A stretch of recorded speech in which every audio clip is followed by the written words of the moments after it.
Do DoorDash drivers have to pay taxes on tips?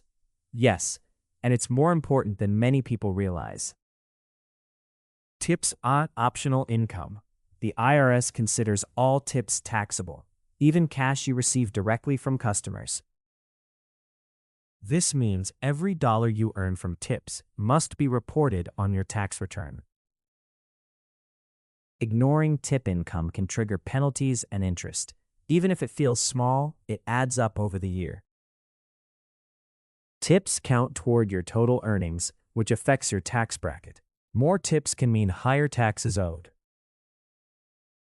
If you get tips through DoorDash app or cash, keep a record. Apps often track your digital tips automatically, but cash must be logged by you. Many gig workers underestimate this part of taxes. Being accurate now saves headaches later. If you underreport, the IRS can audit or charge fines.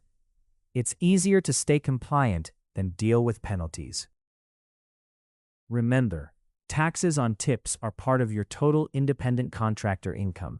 This includes base pay plus bonuses. Keeping good records makes filing easier and can help with deductions.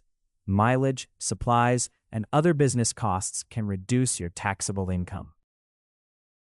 The key takeaway: report all tips, track everything, and stay organized. It's not complicated once you get the hang of it. If money basics like this help you, subscribe for more 3-minute money lessons.